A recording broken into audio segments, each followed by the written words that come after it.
నామానికి మహిమ కలుగును గాక. ఆమేన్. అందరూ ఇక్కడ ఉన్నారా? మంచిది. సమయంలో మనం దేవుని యొక్క వాక్యాన్ని చదువుకుందాం. కీర్తనల గ్రంథము, కీర్తనలు రాసిన పుస్తకం 128వ అధ్యాయము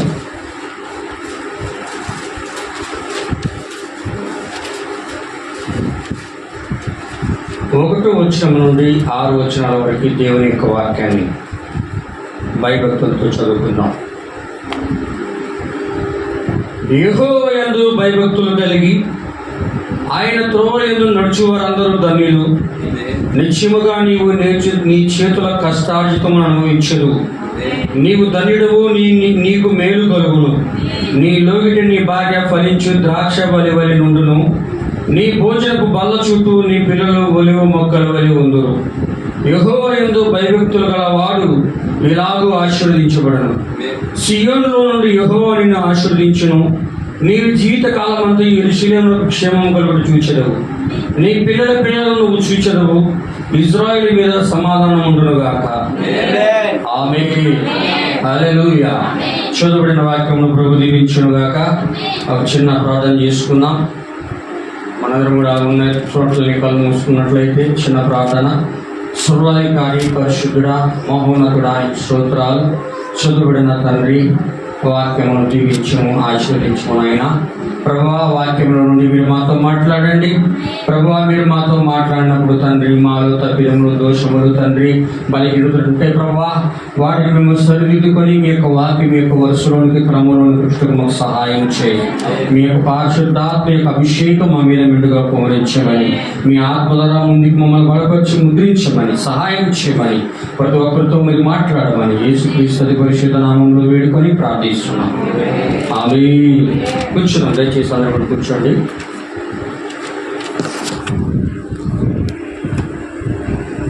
దేవుని యొక్క పరిశుద్ధ నామానికి మహిమ కలుగును గాక. ఒక చిన్న వర్తమానం, కొద్ది నిమిషం మనం దేవుని యొక్క వాక్యాన్ని చూద్దామండి. మీరందరూ కూడా దేవుని యొక్క వాక్యాన్ని జాగ్రత్తగా ఉన్నట్లయితే యొక్క సాయంకాల సమయంలో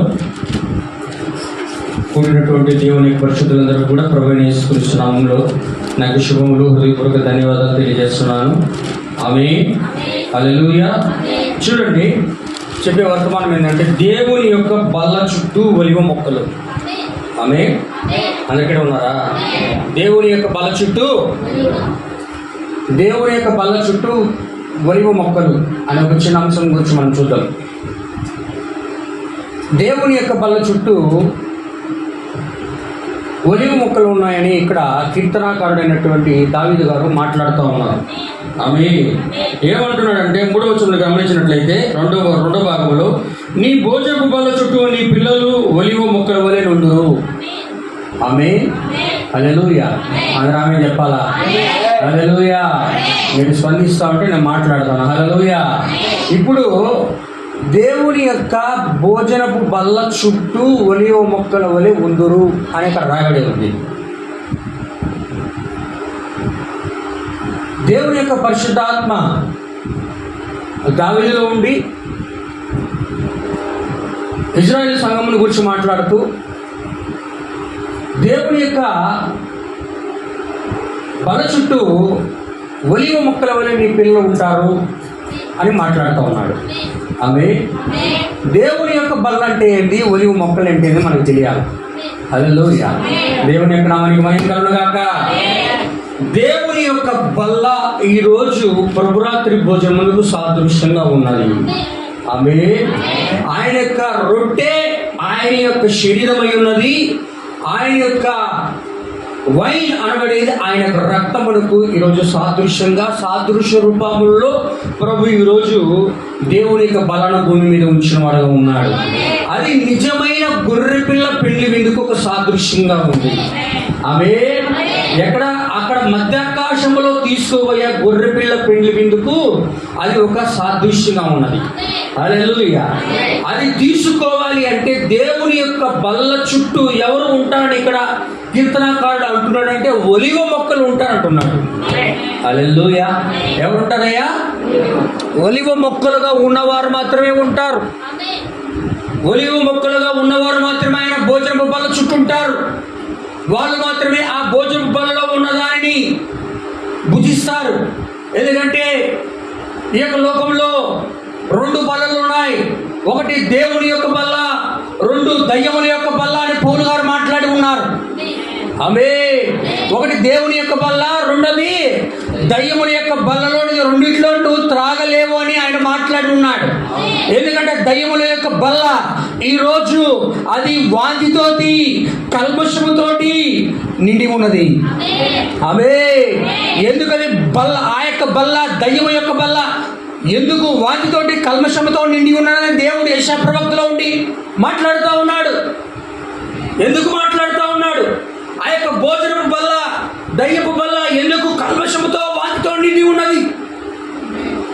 ఎందుకు నిండి ఉన్నది అంటే అది పరిపూర్ణమైన వాక్యము కాదు. దానిలో కొద్దిగా మాత్రమే వాక్యం ఉన్నది. ఆమె దాంట్లో కొద్దిగా మాత్రమే వాక్యం ఉన్నది. మిగతా ఎంత ఆచారాలు, మిగతా ఎన్ని సిద్ధాంతాలు, అపోస్తలుల బోధనలో ఏవైతే లేవో అవన్నీ కూడా వాళ్ళు కలిపి వాక్యమును చెరిపి ఆ యొక్క భోజనం భుజిస్తా ఉన్నారు. హల్లెలూయా. అందుకే ఆ భోజనపు బలలని కూడా వాటితోనూ కల్మషముతో నిండి ఉన్నవి. అది లేని చోటే లేదని దేవుని యొక్క పరిశుద్ధాత్మ యెషయా ప్రవక్తలో ఉండి మాట్లాడుతూ ఉన్నాడు. అది లేని చోటు లేదు. ప్రపంచమంతా కూడా ఆ యొక్క కల్మషముతో నిండి ఉన్నటువంటి, వాటితో నిండి ఉన్నటువంటి భోజన బలలతో అది నిండి ఉన్నది ఈరోజు. ఆమేన్. హల్లెలూయా. దేవుని యొక్క నామానికి మహిమ కలుగును గాక. కానీ ఆ దేవుని యొక్క బల్ల, ఒక ప్రఖ్యాతిగాంచిన బల్ల, ఒక నిజమైన బల్ల దేవుడు మధ్యాకాశంలో ఉంచి ఉన్నాడు కనుక దానికి సాదృశ్యమైన ఒక భోజనమును, దేవుని యొక్క బల్లగా ఉన్న భోజనమును ఈరోజు ఆయన సంఘంలో ఉంచి ఉన్నాడు. ఆమేన్. హల్లెలూయా. అది సంఘంలో ఈరోజు ఉంచాడు ఆయన. అది సంఘంలో ఉన్నవాళ్ళు ఎలా ఉండి తినాలి అంటే ఒలివ మొక్కల వలె ఉండి దాన్ని భుజించాలనుకున్నాడు ఆయన. వింటున్నారా? ఎలాంటి వాళ్ళు భుజిస్తారంట? అది ఒలివ మొక్కలు, ఒలివ మొక్కలుగా ఉన్నవారు దాన్ని భుజిస్తారని కీర్తనకారుడు అంటున్నాడు. అందుకే కీర్తనకారుడు ఒక మాట అంటున్నాడు చూడండి. 52వ కీర్తన గ్రంథం 52వ అధ్యాయం. త్వరగా నేను ముందుకెళ్ళాలి, దయచేసి సహాయం చేయండి. 52వ అధ్యాయం 8వ వచనంలో ఆయన తన గురించి ఏం పోల్చుకుంటున్నాడు గమనించండి.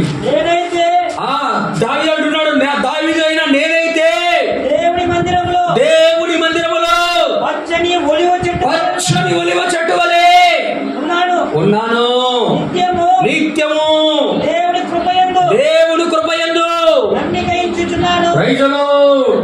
హల్లెలూయా. దావీదు ఎలా ఉన్నాడట? దేవుని యొక్క సన్నిధిలో, దేవుని యొక్క మందిరంలో నిత్యము ఎలా ఉన్నాడంట? నిత్యము పచ్చని ఒలివ చెట్టు వలె నేను ఉన్నాను. ఆమేన్. నేను నిజమైన పచ్చని ఒలివ చెట్టు వలె నేను ఉన్నాను. ఆయన తాను ఒక ఒలివ చెట్టుతో పోల్చుకుంటున్నాడు. ఎవరు?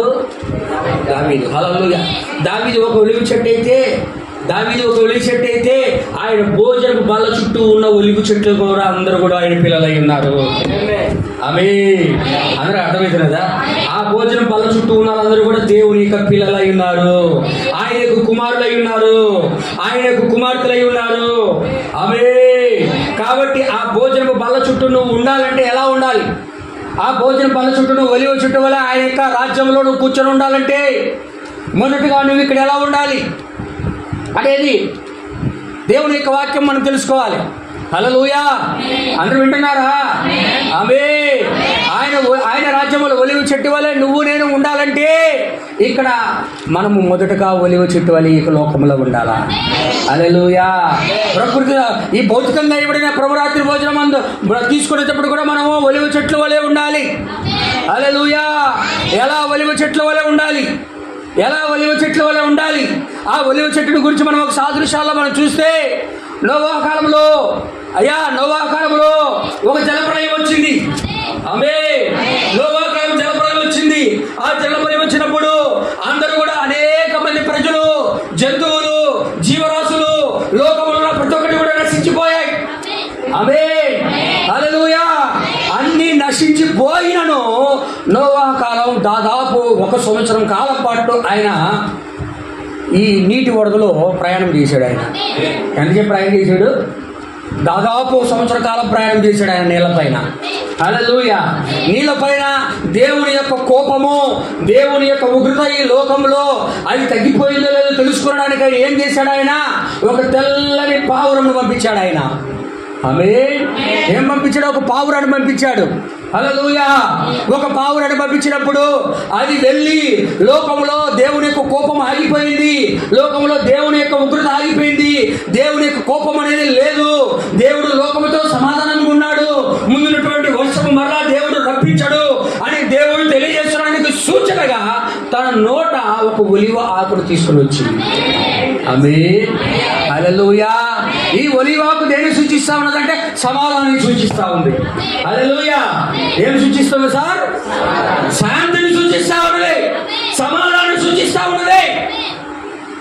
హల్లెలూయా. ఇక్కడ పావురం అనబడేది ఒక విశ్వాసకు సూచనగా ఉన్నది. దాని నోటిలో ఉన్నది కూడా దేనికి సూచన? కూడా సమాధానానికి, శాంతికి సూచనగా ఉంది. Amen. Amen. Praise the lord. దేవుని యొక్క నామానికి మహిమ కలుగును గాక. ఇప్పుడు ప్రభు అంటున్నాడు, ఏమంటున్నాడంటే ఇలా ఎలా ఆ యొక్క పావురము సమాధానంతో నోవాహు దగ్గరికి వచ్చిందో ప్రభురాత్రి భోజనం తీసుకునే వారందరూ కూడా హల్లెలూయా మొదట సమాధానంగా ఉండి ప్రభురాత్రి భోజనం తీసుకోవాలి. హల్లెలూయా. ప్రభురాత్రి భోజనం తీసుకునే వాళ్ళు ఎలా ఉండాలా? సమాధానముగా ఉండే ప్రభురాత్రి భోజనం తీసుకోవాలి.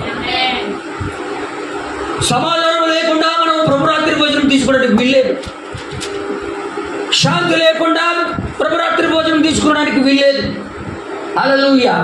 అన్నాడు లేదా పౌలు గారు? చూడండి 11వ అధ్యాయం, కొరింథీయులకు రాసిన పత్రిక 11వ అధ్యాయం. సంఘంలో కొన్ని సమస్యలు ఉన్నాయట. కొరింథీ సంఘంలో మొదటి కొరింథీయులకు రాసిన పత్రిక 11వ అధ్యాయం. హల్లెలూయా.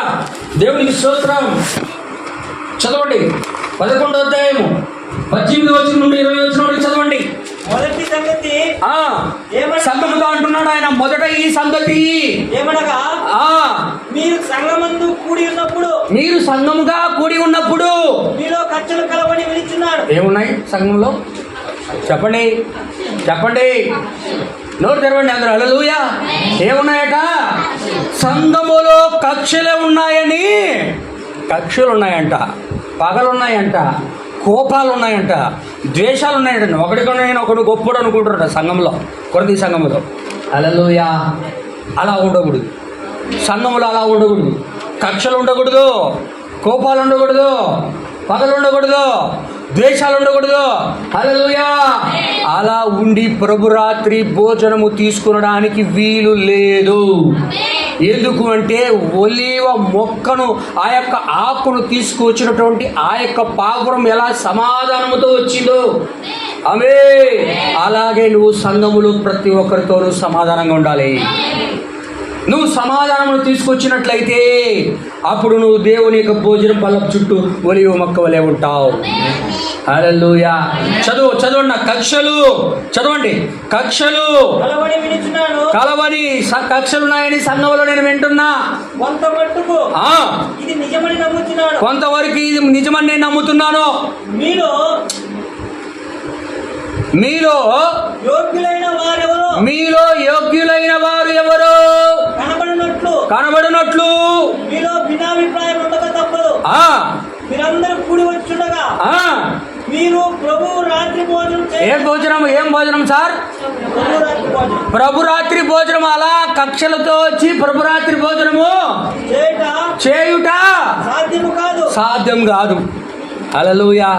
మీరు ప్రభురాత్రి భోజనము కక్షలతో వచ్చి తీసుకోవడానికి కుదరదు. అలా వచ్చి తీసుకోవడానికి కుదరదు. ఎలా వచ్చి తీసుకోవాలా ప్రభురాత్రి భోజనము? ఎలా వచ్చి తీసుకుంటే దేవుడు తన భోజనపు బల్ల చుట్టూ ఒలివ మొక్కలుగా ఆయన చూస్తున్నాడు అంటే ఆమేన్. హల్లెలూయా. నువ్వు సమాధానముతో వచ్చి తీసుకుంటే ఆయన ఒప్పుకుంటాడు. నువ్వు సమాధానముతో లేకుండా వచ్చి తీసుకుంటే నువ్వు తీసుకునేది ఆయన అంగీకరించాడు, దాన్ని ఆయన ఒప్పుకోడు. అందుకే పౌలు గారు అంటున్నాడు, మీలో కక్షలు కలవు ఆయనను మీరు వచ్చి ప్రభురాత్రి భోజనం తీసుకోవడానికి వస్తున్నారు కాబట్టి అలా తీసుకోవడం కుదరదు అని దేవుని యొక్క ఆత్మ హెచ్చరిస్తాను. హల్లెలూయా. ఆమేన్. అందుకట్టిగా ఆమె చెప్పండి. ఆమేన్. నువ్వు ప్రభురాత్రి భోజనం తీసుకోవాలంటే నా ప్రియమైన సహోదరి సహోదరుడా, నువ్వు ప్రభురాత్రి భోజనం తీసుకోవాలంటే సహోదరుడు సమాధానం కలిగి ఉండాలి, సహోదరి సమాధానం కలిగి ఉండాలి, విశ్వాసి సమాధానం కలిగి ఉండాలి, సంఘ కాపరి సమాధానం కలిగి ఉండాలి, అందరూ కూడా క్రీస్తుతో సమాధానం కలిగి ఉండాలి. అప్పుడే ప్రభురాత్రి భోజనం తీసుకోవడానికి కుదిరింది.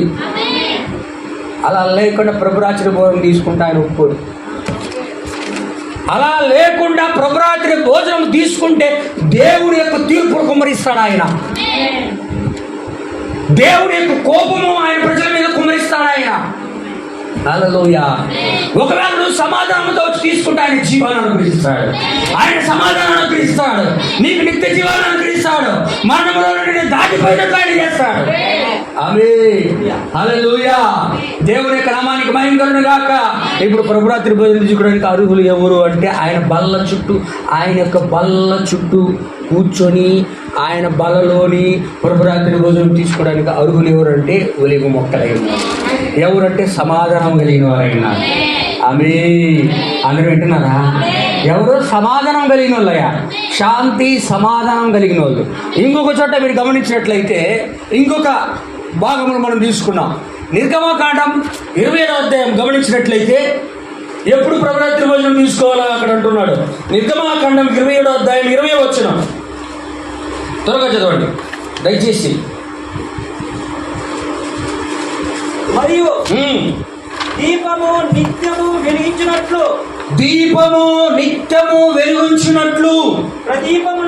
ప్రదీపమునకు దంచి తీసిన అచ్చము ఒలీవల నూనె తేవలని ఇశ్రాయేలీయులకు ఆజ్ఞాపించుము. ఆమేన్. హల్లెలూయా. వింటున్నారా? అది నిత్యము మండుచుండాలంటే ఏం తీసుకురావాలంట చెప్పండి? ఏం తీసుకురావాలా? దేవుని యొక్క పరిశుద్ధ స్థలములో ఆ యొక్క దీపము నిత్యము మండుచుండాలంటే దానికి ఏమి కావాలంటే అచ్చము ఒలీవ చెట్టులో నుండి దంచి తీసినటువంటి ఒలీవ నూనె అవసరమైంది. ఆమేన్. హల్లెలూయా. అందరూ వింటున్నారా? ఆమేన్. అచ్చము దంచి తీసిన ఒలీవ నూనె కావాలి. ఇజ్రాయేల్ సంఘము తీసుకురావాలని దేవుడు అక్కడ ఆజ్ఞాపిస్తా ఉన్నాడు. ఎందుకు ఒలీవ నూనె? అది నిత్యము మండుచుండాలి. అయ్యా నా దగ్గర గాడి నాడీసిన వేరే నూనె ఉందంటే ఆయన ఒప్పుకోడు, వేరే నూనె ఏదైనా ఉందంటే ఆయన ఒప్పుకోడు. హల్లెలూయా. ఎందుకంటే ఏదైనా కష్టం వచ్చినప్పుడు, ఇరుకులు వచ్చినప్పుడు, ఇబ్బందులు వచ్చినప్పుడు, శోధనలు వచ్చినప్పుడు, గొప్ప ఆటుపాట్లు వచ్చినప్పుడు ఏ నూనెైనా ఆరిపోతుంది, కానీ ఈ యొక్క ఒలీవ నూనె మాత్రం ఏనాడు కూడా ఆరిపోదు. ఒలీవ నూనె ఆరిపోదు.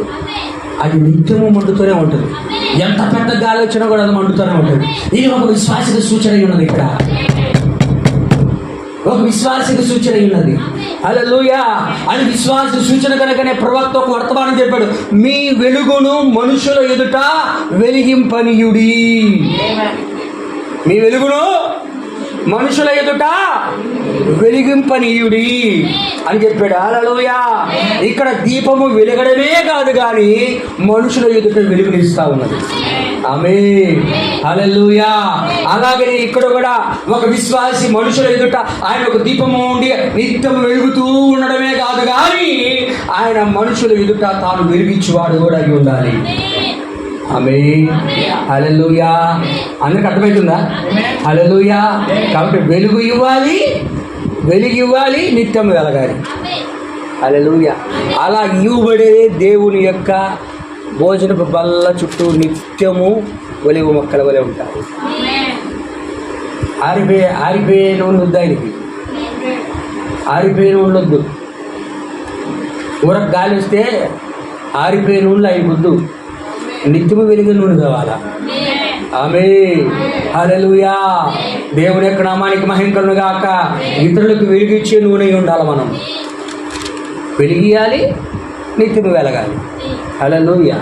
అలాంటి దాన్ని పోయమన్నాడు అని ఇజ్రాయెల్కి ఆజ్ఞాపించాడు. ఎన్నో నూనెలు ఉన్నాయి, మీరు గమనించండి, ఎన్నో నూనెలు ఉన్నాయి, కానీ ఒలివ నూనె మాత్రమే ఆయన వాడుకుంటా ఉన్నాడు. ఆమె అందుకే ఒలివ చెట్టును బైబిల్ గ్రంథంలో దేనితో పోల్చాడు? ఇద్దరు ప్రవక్తలతో పోల్చాడు ఆయన. అవును కాదా? ఎవరు? మోషే, ఏలియాలు దేవుని యొక్క దీప వృక్షమునకు ఆ వైపున ఒకడు, ఈ వైపున ఒకడు ఉన్నటువంటి రెండు ఒలివ చెట్లు అయి ఉన్నారు. ఆమె మోషేను కూడా ఒలివ చెట్టుతో పోల్చాడు, ఏలియాను ఒలివ చెట్టుతో పోల్చాడు. హల్లెలూయా. ఇక్కడ నూనెను కూడా ఒక విశ్వాసితో ఆయన పోలుస్తూ ఉన్నాడు. ఇక్కడ సమాధానంతో పోలుస్తూ ఉన్నాడు, శాంతితో పోలుస్తూ ఉన్నాడు, నిత్యం వెలిగేదానితో పోలుస్తూ ఉన్నాడు, నిత్యం వెలిగించేదానితో ఆయన పోలుస్తూ ఉన్నాడు. అలా ఉన్నవారిని దేవుడు తన యొక్క రాజ్యములో ఆయన ఒలివ చెట్లుగా ఉండేటట్లుగా చేయబడింది. అబే హల్లెలూయా. న్యాయాధిపతుల గ్రంథంలో, నా ప్రియమైన సోదరి సోదరులారా, న్యాయాధిపతుల గ్రంథంలో 3 చెట్లు ఉన్నాయి. 3 చెట్లు, అవునా కదా? ఒకటి ఒలివ చెట్టు, రెండోది అంజూరపు చెట్టు, మూడోది ద్రాక్ష చెట్టు, నాలుగోది ముళ్ళ చెట్టు. అవునా? హల్లెలూయా. ఇశ్రాయేలు ప్రజలు అడిగారు, అయ్యా ఒలివ చెట్టు నువ్వు మామూలు చెట్టు కాదయ్యా. నోవా కాలంలో నువ్వు అన్ని చెట్లు నశించిపోయినా నువ్వు మాత్రం దీర్ఘాయువు కలిగి ఉన్నావు. నువ్వు మంచి శాంతిని ఇచ్చావు, నువ్వు మంచి సమాధానాన్ని ఇచ్చావు. ఆమేన్, హల్లెలూయా. నువ్వు అలా ఉన్న చెట్టు కాబట్టి నువ్వు మా పైన రాజుగా ఉన్నావు. నువ్వు మా పైన ఏమై ఉండాలా? రాజుగా ఉండు. అంటే నేను రాజా, నేను రాజునా? నేను రాజు అయిపోతా అలా చెట్టు ఏమన్నది చెప్పండి. హల్లెలూయా. చదువు న్యాయాధిపతుల గ్రంథం, ఓ 10 నిమిషాలు ముగిస్తాను. న్యాయాధిపతుల గ్రంథం, దేవుని ఇక్కడ మనకి మహిమలు కాక 9వ అధ్యాయం 10వ వచనం నుంచి దయచేసి చదవండి. అప్పుడు చెట్లు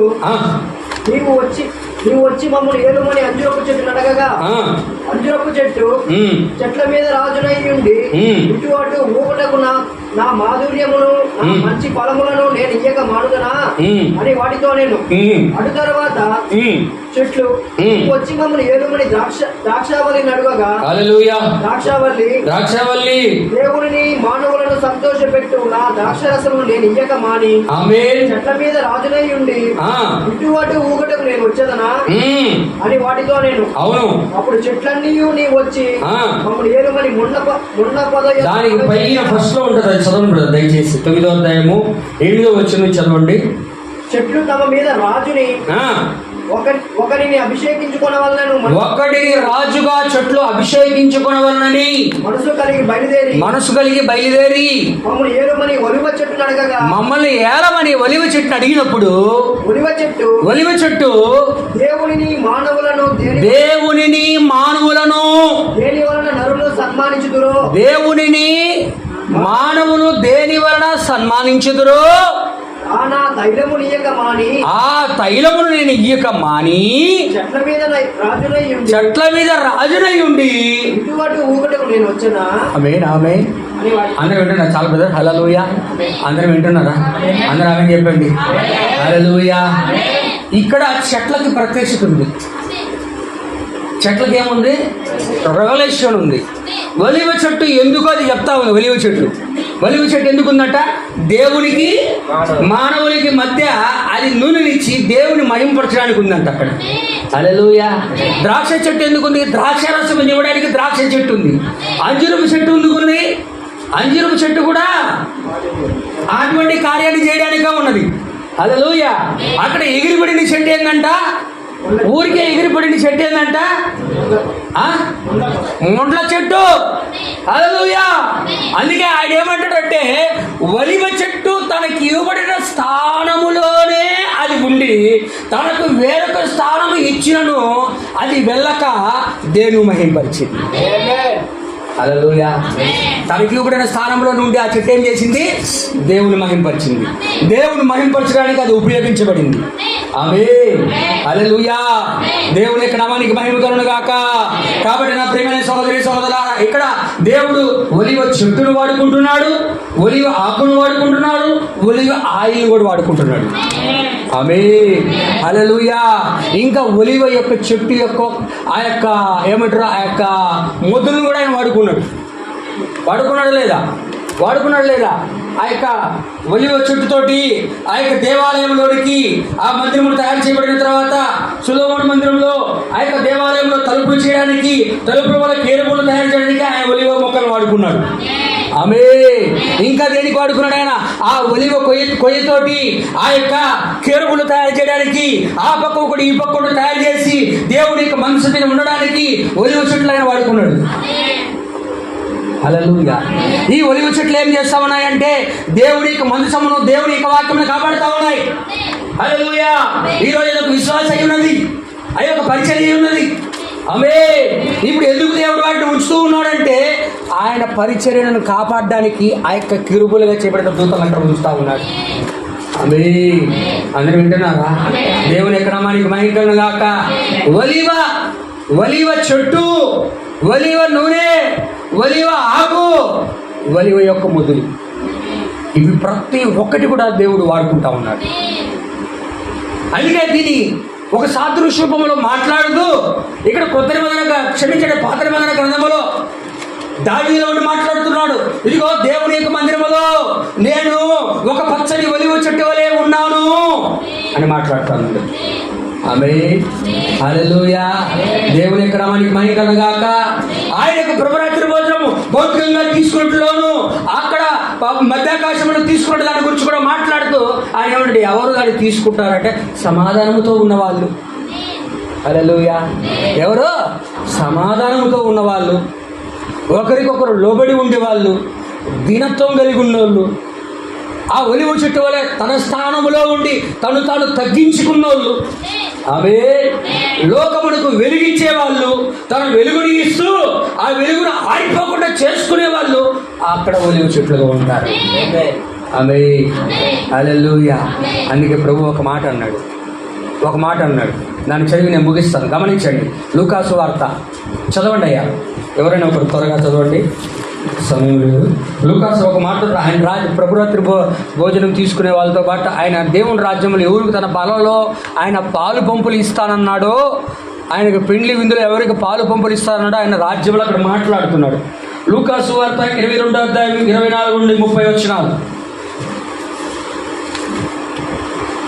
తమలో ఎవడు గొప్పవాడుగా ఎంచబడునో, తమలో ఎవడు గొప్పవాడని ఎంచబడునో అను వివాదం వారిలో పుట్టగా ఆయన వారితో ఇట్లా నేను, ఆయన తన శిష్యులతో అంటున్నాడు, ఏమంటున్నాడు?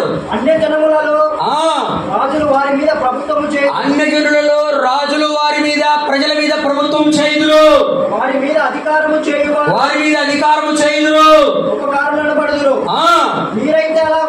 మీరైతే అలా అధికారం చేసే వాళ్ళగా ఉండబాకండి. ఆమేన్. హల్లెలూయా. మీలో గొప్పవాడు చిన్నవాని వలెను. ఎలా ఉండాలా? గొప్పవాడు ఎలా ఉండాలా? చిన్నవాని వలెను. అధిపతి పరిచారకుడు వలెను. గొప్పవాడెవడు? గొప్పవాడు ఎవరంటగా? గొప్పవాడు ఎవడంట? భోజన పంక్తిని కూర్చున్నవాడా, భోజన పంక్తిలో పరిచర్య చేయవాడా?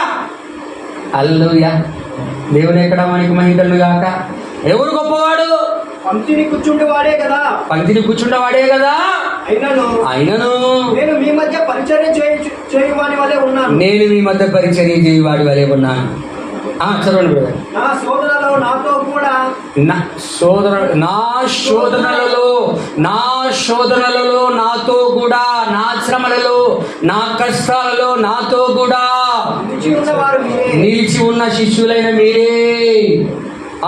కనుక నా తండ్రి నాకు రాజ్యము నియమించినట్టుగా, అందరు గమనించండి, నా తండ్రి నాకు రాజ్యము నియమించినట్లుగా, నా రాజ్యములో నా బల్ల యొద్ద, ఎక్కడ నా ప్రభురాత్రి భోజనం ఇచ్చే బల్ల యొద్ద అన్నపానములు పుచ్చుకొని సింహాసనం మీద కూర్చుండి ఇశ్రాయేలు 12 గోత్రముల వారికి మీరు తీర్పు తీర్చుటకై నేను రాజ్యము నియమించుచున్నాను. Praise the lord. హల్లెలూయా. ఇప్పుడు ఆయన 12 గోత్రముల వారికి ఆయన తీర్పు తీర్చాలన్నా, ఆయన రాజ్యంలో ఆయనకు భోజనం బల్ల దగ్గర కూర్చొని ఆయనతో అన్నపానములు భోజనములు భుజించాలన్నా ఈ లోకంలో ఎలా ఉండాలట? గొప్పవాడై ఉండకూడదు. అది స్త్రీ అయినా, పురుషుడైనా, సహోదరుడైనా, సహోదరుని అయినా, కాపరైనా, ఎవరైనా సరే ఆయన రాజ్యం కావాలంటే మనం తగ్గిపోవాలి, తగ్గించి ఊరి ఉండాలి. మనము తగ్గించబడాలి, ఆయన హెచ్చించబడాలి. మనము తగ్గించబడాలా, క్రీస్తు హెచ్చించబడాలి. హల్లెలూయా. ఎవరైతే తమను తాను తగ్గించుకొని ఆయన కొరకై ఈ లోకములో జీవించి సమాధానము కలిగి వెలుగునిస్తూ ఆయన కొరకై మీకు ఇవ్వబడిన స్థానములు మీరు ఎప్పుడైతే ఉంటారో ఆ ఒలివ చెట్ల వలె ఉంటారో, తగ్గింపు కలిగి దీనత్వము కలిగి ఈ యొక్క లోకములో విరిగి నలిగిన మనసును కలిగి ఎన్ని శోధనలు వచ్చినా ప్రభు కొరకై నిలబడతారో అప్పుడు ఆయన రాజ్యములో ఆయన యొక్క భోజనపు బల్ల చుట్టూ ఒలివ మొక్కల వలె ఉంటారు. అర్థమవుతుందా? హల్లెలూయా. భోజనపు బల్ల చుట్టూ ఒలివ మొక్కల వలె ఉండాలి అంటే ఇన్ని కార్యాలు ఉన్నాయి. వింటున్నారా? హల్లెలూయా. సొలొమోను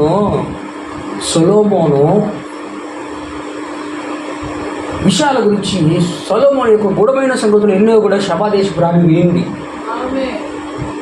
విన్నామే ఏం చేసిందయ్యా అంటే, నిజంగా నా దేశంలో నా చుట్టూ ఉన్న ప్రజలందరూ కూడా ఆయన గురించి చెప్తున్నారే, ఒకసారి నేను నిజంగా నిజమో కాదో తెలుసుకోవాలి.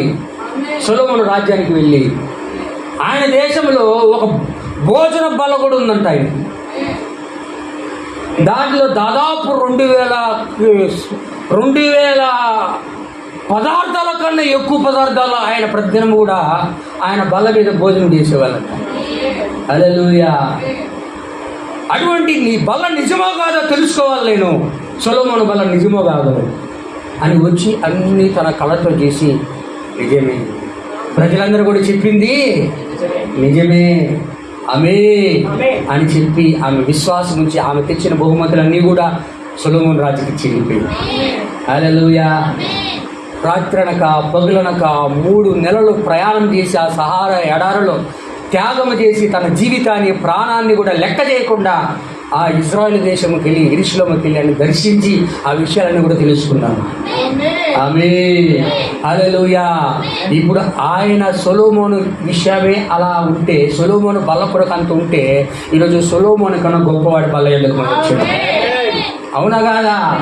సొలొమోను కన్నా గొప్పవాడు ఇక్కడ ఉన్నాడు అన్నాడు ఆయన. సొలొమోను బల్ల యొద్ద ఆయన దగ్గర 2000 పదార్థాలు ఉంటే నిజముగా అయ్యా, హల్లెలూయా, ఇప్పుడు ప్రభు అయిన యేసుక్రీస్తు యొక్క భోజనం బల్ల పైన ఎన్ని పదార్థాలు ఉంటాయి ఆలోచించాలా? హల్లెలూయా. దేవుని యొక్క నామానికి మహిమకరంగా. కాబట్టి నా ప్రియమైన సహోదరి సహోదరులారా, ఈరోజు ప్రభురాత్రి భోజనం అదికు సాదృశ్యంగా ఉన్నది, కానీ నిజమైన గుర్రెపిల్ల పెళ్లి విందు మధ్యాకాశంలో ఉంది. అక్కడ మనం తెలుసుకోవాలంటే సాదృశ్యమైన దాంట్లో మనం మొదటగా సమాధానం ఉండాలి, శాంతిగా ఉండాలి, ఒకరికొకరు లోబడాలి, ఒకరి తప్పిదములు ఒకరు ఒప్పుకోవాలి, అందరూ దీనులుగా మారాలా, తగ్గింపు స్వభావం గలవారు వారిగా మారాలా, విరిగి నలిగిన హృదయంతో సంఘమంతా కూడా ఉండాలి. అవే ఎవరైతే ఉంటారో తన విధిని తగ్గించుకొని అప్పుడు ఆయనకి ఎక్కబాటులో ఉండి ఆయనతో పాటు పోయి మొక్కలు ఎక్కడ ఉంటారు. అవే హల్లెలూయా. అర్థమవుతున్నదా? చెప్పబడిన చిన్న వర్తమానం ప్రభు దీవించునుగా, ప్రభువులందరూ కూడా ఆశీర్వదించునుగా. ప్రార్థన చేసుకుందాం.